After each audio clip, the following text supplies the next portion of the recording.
Greetings, ladies and gentlemen. Welcome to AfroSwing FX. Today, I'll be doing a top-down analysis. This is a follow-up to the videos I did previously, top-down analysis of GBP Canadian and Euro Australian dollar. So I'm also doing a top-down analysis of Bitcoin USD. Presently, I do have a bearish outlook on Bitcoin, but we'll see why I have a bearish outlook on Bitcoin. We will go to TradingView. We'll go to TradingView. Make reference to the video of GBP Canadian on YouTube, where I've also attached a link on how to join TradingView. That will be the free plan. I'm using the premium one. So on TradingView, I'll start by removing all drawings, and we'll start on the monthly time frame, where we see we have a breakout structure.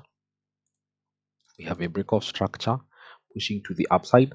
And one thing you will realize is that there isn't a lot of data on Bitcoin. We are waiting for, as Bitcoin gains momentum and also popularity, more data will form. Because if you compare Bitcoin to other currencies, let's say Australian dollar, on the same monthly time frame, you see the Australian dollar has a lot of data.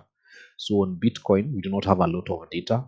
We are simply limited to what is available, and that's what we are going to that is what we are going to use. So we have a breakout structure.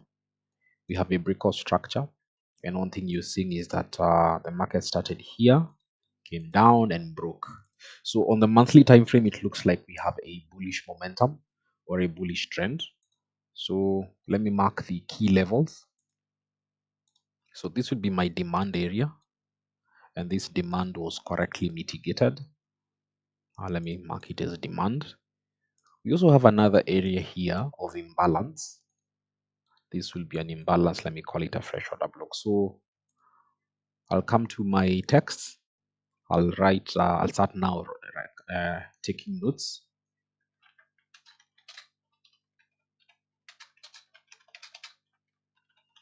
So on the monthly time frame, we have a bullish trend with bearish correction. So we have a bullish trend with a bearish correction. If I go to the weekly time frame, I'll also add this as another breakout structure. Now we're on the weekly time frame. So breakout structure weekly. Sorry, this is supposed to be monthly. Breakout structure monthly. So that's what we have presently. Breakout structure weekly that formed this high, and this high has not been broken. So this is a targeted high. Now, because we are on the weekly time frame, we have now more data to work with. This is the low of the week. This is the low of the week. And there was a change of character on the week because now this low was broken. So what happened is that the market broke and pushed lower. We'll come to discover why it stopped at this level. Now the market has completed a correction because this was previously a supply that was unmitigated. Previously, this was unmitigated supply. When it was here, it was unmitigated supply. Now, because the price has touched that, it's reacting from that point. We have a valid supply. But also, if we check the charts on the weekly time frame, we are seeing that we have a fresh order block seated up here. Fresh order block seated up here. So we cannot conclusively say the market will come here anytime soon, because as we are speaking, we also have another fresh order block here, and that's on the monthly time frame. So we do not know whether the market will push lower to this level. Let me just mark it with a horizontal ray. So we do not know whether the market will push to this level or push to that level. So on the weekly time frame,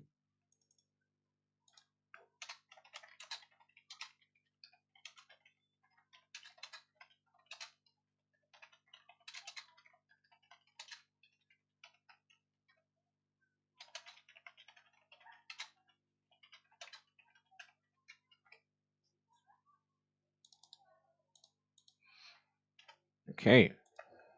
So we should go down to the daily. Let us go down to the daily. If we go down to the daily, so remember this was the break-off structure on the monthly. And if we go down to the daily, we had another fresh order block that was seated down here. Let me mark it as a fresh order block.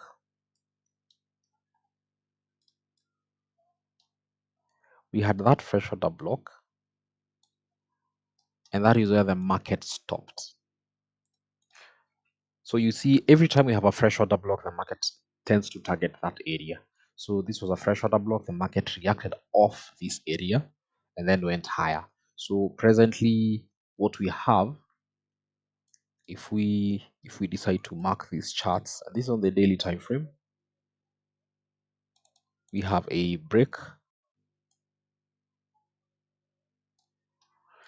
Let's call it a break of structure, and then let us clone so that we will use. And then we had another break of structure here, another break of structure here, another break of structure somewhere here. Let me clone this even further. Then we had the second last break, and then now where is it? Possibly it's here. Anyway, let me just clone this. And then the final break of structure was here. So what am I waiting for? We have this targeted region.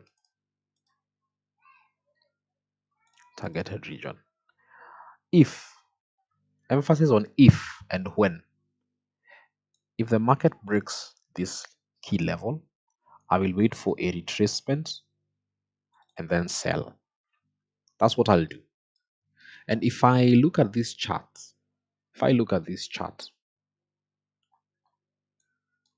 my target level will be this area of 12,088. If it breaks lower, if it breaks higher than this, let's say, sorry, let me just mark this as a targeted area.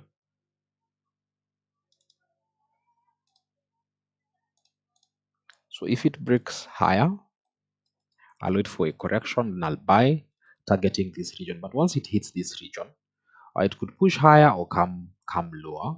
But my present bias is bearish, and I'll explain why my present bias is bearish. And I'll make reference to the concepts we've been learning, and I'll identify a lot of inefficiencies and imbalances. We have this fresh order block down here. And every time you have a fresh order block, you also have a fair value gap. We have another fresh order block seated down here. And also there's liquidity. There's liquidity at this level of 17. We have another fresh order block seated here.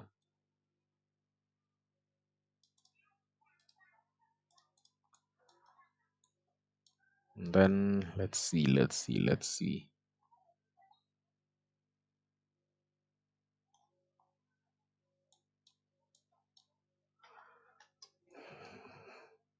Do we have any other fresh order block? So the fresh order blocks, if I move to the weekly time frame, you'll see that the fresh order blocks are seated down here.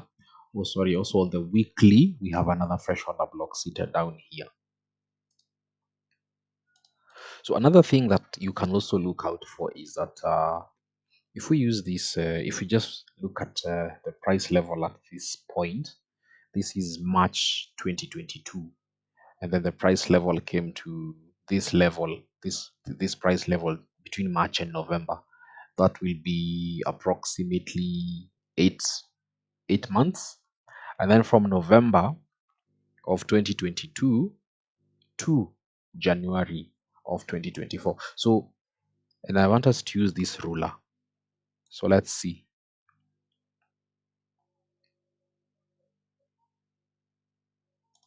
So you're seeing from this point to this point, it was 64 bars, 488 days. 64 bars, 488 days. Now let's do the same.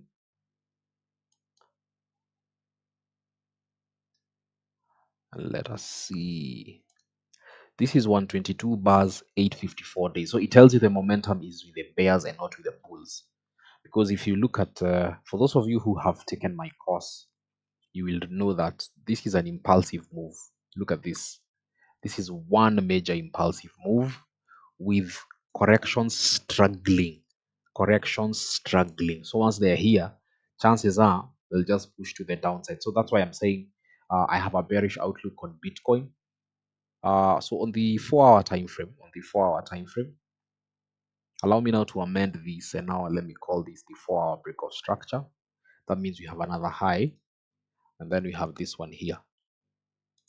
So break of structure, meaning this is the low that formed this high, and you can see that that low is seated next to the daily low. So this would be the 4 hour key structure. This would be the daily key structure. Where is it? Key structure daily. So when the 4 hour is broken, I'll be selling. When the daily is broken, I'll be selling. And how will I be selling this pair? So I'll look for a break of structure, then a correction to the upside, then a drive to the downside, maybe to the 28 or the 12,000 price handles. And that is my present bias, or my present analysis on Bitcoin. So let me just update, and we see on the daily and 4 hour, we are waiting for a clear break or change in direction before placing a trade. So ladies and gentlemen, this is how I do my top-down analysis. Be sure to like and subscribe to this content so that YouTube can keep pushing it. For those of you who want to take my classes, I'll make reference to this is my website. So we are presently working on developing an online module, and I'll be sharing the updates very, very soon, where I will be doing a Zoom session. I'll also work on generating videos that I can upload and sell my course on Udemy. But for now, I think we'll be doing via Zoom. For those of you who want to use my premium analysis and signals, you can just check out my user agreement.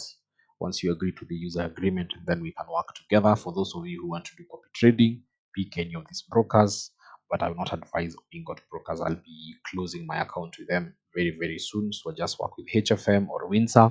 You can also find me on BD Swiss. I have another account there. So I'll be posting the results very, very soon. Thank you very much for your time. Do like and subscribe to my channel.